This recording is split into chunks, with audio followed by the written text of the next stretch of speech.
They say that freedom is a constant struggle. They say that freedom is a constant struggle. They say that freedom is a constant struggle. Oh Lord, we've struggled so long that we must be free. We must be free. I was drawn into the early civil rights movement in the South as a student editor from the University of Michigan.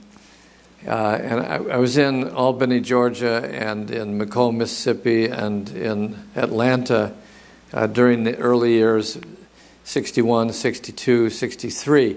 And I remember there was kind of a revolutionary atmosphere, an excitement I had never felt, a whole mobilization of young people, mainly African American from the South, but all over the country, students in particular.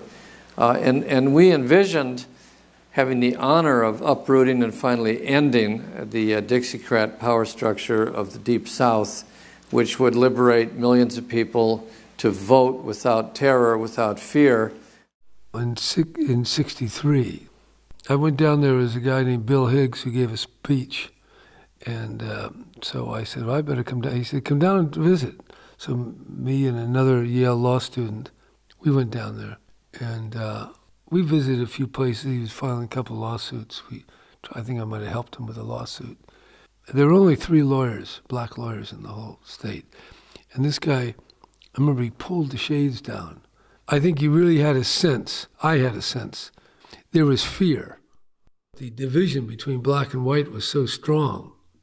And the denial of votes, I was focused on the denial of voting rights. There was no voting, essentially. This is before 64 when you had the freedom delegation. So this is a year ahead of time. But it definitely felt like we're in a very dangerous foreign country. And that's why I went to see the governor. Just say, hey, I'm here. Don't do anything to me. And he called my father. And he told my father, get him out of here. So I went, soon thereafter, I went to New Orleans and flew back to New York and then to Yale. The whole reason for bringing people into Mississippi because it's such a racist state and it's so violent, and there's a feeling that they will just kill off the black activists.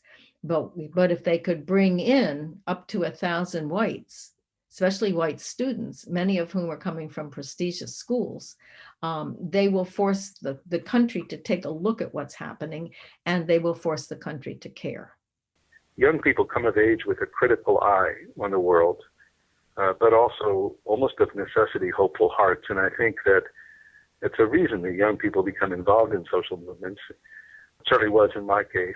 And we discovered that Harvard had stock in Mississippi Power and Light Company, and so the SNCC people wanted to meet with us. And so a group of us in spring vacation drove down to Atlanta. I went to my first SNCC staff meeting, and it was just profoundly attractive. So that hooked me. And when I went back to Cambridge, then I pretty much decided I wanted to go work in the South. The summer project came along. I volunteered for that. The part of the purpose of that program was to force the people in the North and the West to pay attention to what was going on in Mississippi, and to allow the local people in Mississippi to see that they weren't alone and that there were people who cared.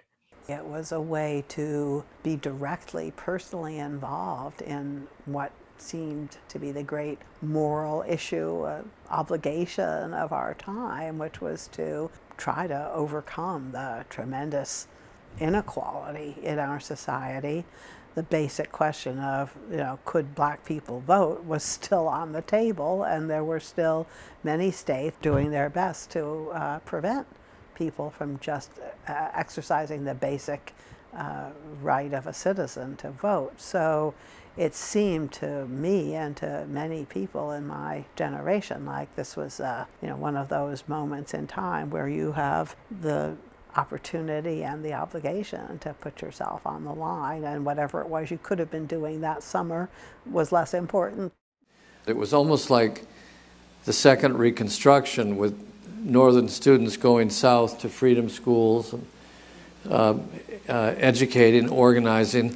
But the idea was to create a network of poor people's organizations of all races that would alter the equation in terms of the vote and the dynamics in the whole country. I was only 20, so for girls to go to Mississippi in 1964, we had to have our parents' permission. And this both has to do with, obviously it's sexism because the guys didn't have to have it. And, that summer when I went back, before I went to Mississippi, I did go back and visit my parents and to raise money to go to Mississippi. And I went for a walk with my father down the long field in front of our house. And I remember saying, he says to me, I could have refused to sign. And I say, no, you couldn't. If you'd refused to sign, you would have, everything you taught me to believe, you would have shown to be not true. This is right. Racism isn't evil. June of '64, and went to Oxford, Ohio, and then was the night before we were due to leave to go to Mississippi is when Goodman, Cheney, and Schwerner disappeared, and we sort of all had a come to Jesus meeting with Bob Moses about, how much did we really care about this? And it was a real moment of truth. It was really like, what am I made of? Am I going to go? Am I not go? My parents were very worried about my going, but given their convictions, they couldn't say no.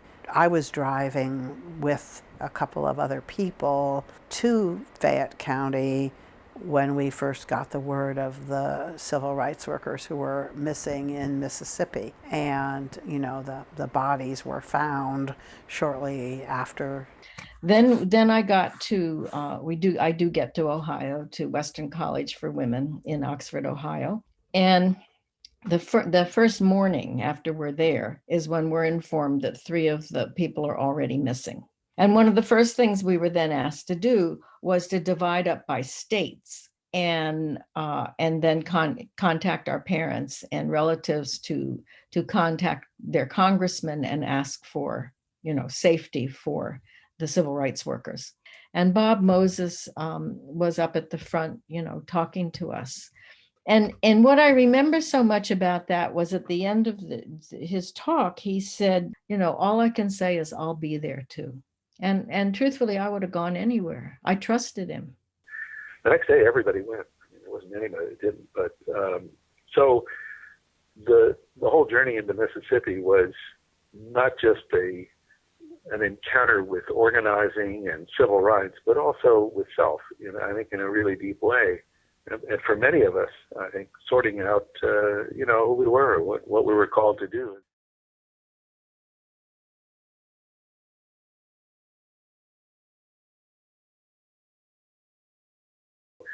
It was in Mississippi, that working there, that I really, it's when I first understood there was such a thing as organizing and felt called to it. And it wasn't like, policy stuff in Washington trying to change the world from on high, but it was about both supporting and challenging people to exercise their own agency to change their circumstances in concert with others, but in a way that would transform the institutional context in which they had been constrained. And so that coupling, to me, was very powerful. There was a feeling, in the air that this was the moment of change. This was, it was happening. The winds of change were blowing. I would go around, the way we did it was we'd go around usually in groups of 2, and so forth, to the different farmhouses. We'd say, we'd introduce ourselves. We're the civil rights workers who are here for the summer. I'd say, I've come to ask you to come and register to vote. And he'd say, you couldn't do that. If I register to vote, I'll lose my job. They'll kick me off this land. how am I going to feed my kids? And so I would say something like, well, I know that's true. I know there is that danger, at least. I mean, it may not happen, but there is that danger.